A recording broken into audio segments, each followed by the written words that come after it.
this working?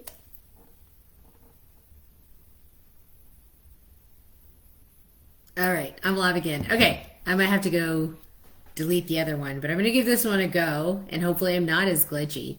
So, what I'm talking about today is really quick. It is a mind hack to help you when you're facing your business and you're in the type of situation where everything was planned, you had thought it through, you're used to doing a certain thing, and then suddenly you're having to think on the fly and go in a completely different direction. So I was talking to the team this morning on our Monday. We end up doing Monday team huddles. They're creative huddles, and we review client work, existing work. We go through how the week is going to play out, and we talk about red flags and green flags. Hey, Tracy, I'm trying this again. Thanks for being here.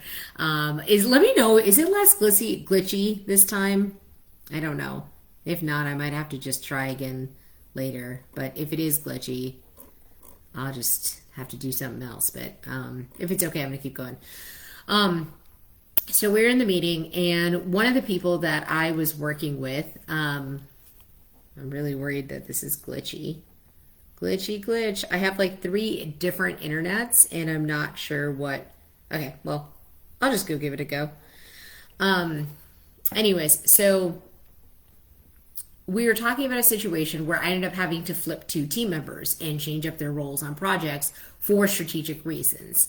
And during that conversation, one of the team members brought up that, hey, I'm not used to doing this again. I'm used to kind of like the position I've been in, and this is kind of going back into something that I'm not as used to doing.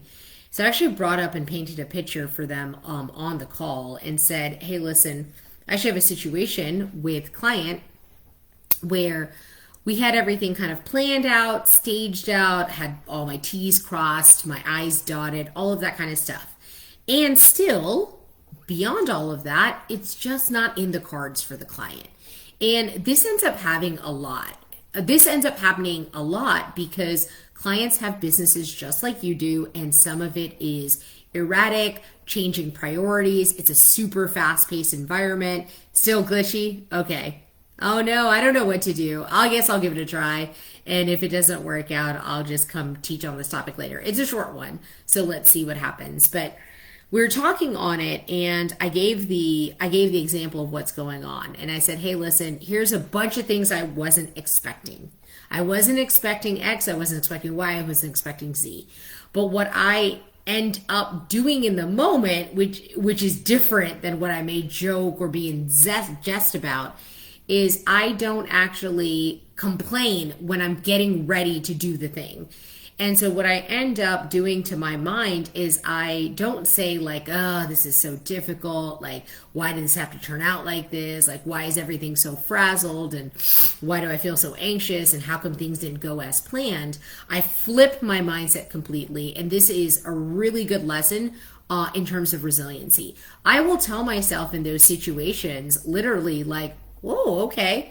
Well, it looks like clearly our client really needs us, really needs our help, because all of this stuff is kind of flipping around, flopping around, and we are one of the safe, like warm blankets for them. And so we're a place of safety, and we are people that they can count on and rely on. So what I'd rather do is take my ability to be agile in a moment and be flexible to where they might need something different. They might need to adjust plans. They might need to change things.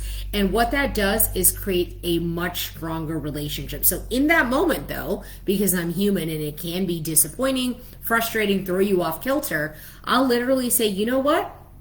This is a challenging situation, but like, remember 2 years ago when we did something like this.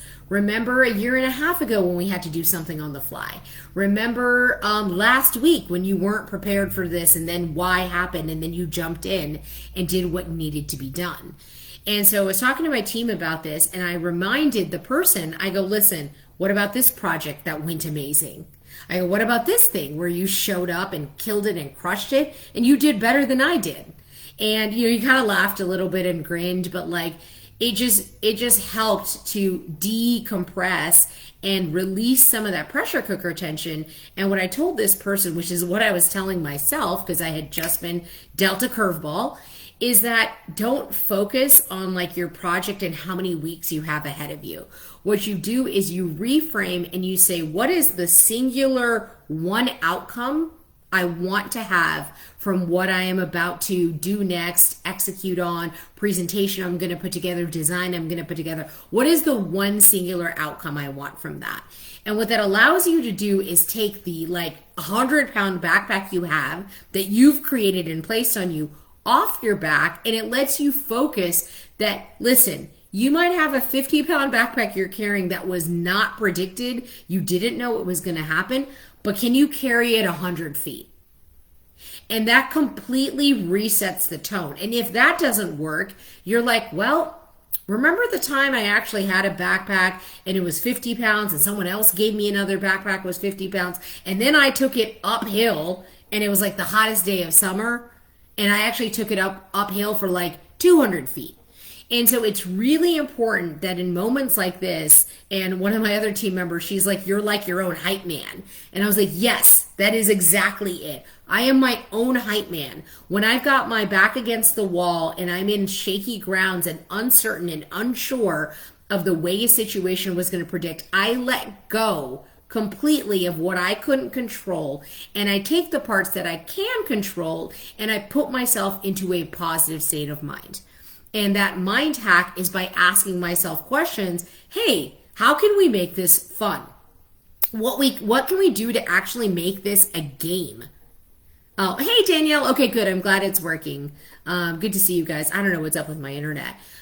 How can I make this a game? So what can I do to say, oh yeah, this is uncomfortable. I feel a little weird about this, but like, you know what?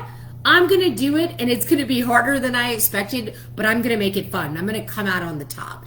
And you have to use some of that like psycho-cybernetic stuff where you visualize yourself at the end of just that meeting or at the end of that one thing you need to deliver with yourself winning, with yourself in a positive light, with yourself laughing at yourself a little bit because you weren't 100% prepared for this thing that was going to happen. And what that allows you to do is it lets stress go and it lets your prefrontal cortex take over and you start firing on all cylinders. And what that allows you to do is go back into your creative brain and come up with things that you otherwise would not have come up with if you weren't in this weird situation. I mean, there's a lot of wonderful culinary food that has been created purely by accidents. Like the Post-it note was an accident.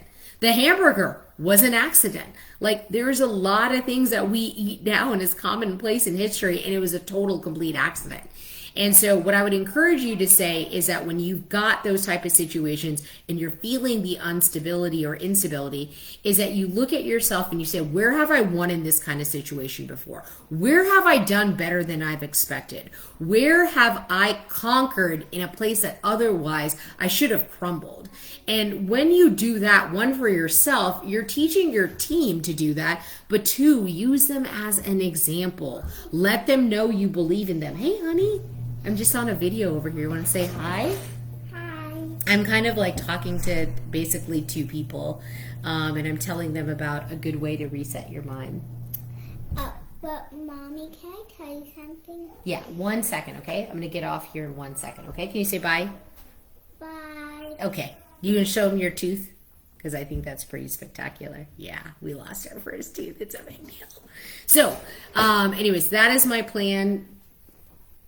Okay, yeah, that's good. Oh, and then we have another wiggly tooth too. Okay, honey, I'll see you in a second. So that's what's really. I know. I'm gonna be there in 1 minute. Okay, so that's kind of. I know. I'm gonna be there in 1 minute, honey. You gotta go. Go see Daddy. Go see what he's doing. All right, sorry. If you're still with me, momming at the same time. Everyone's saying you're really cute, honey.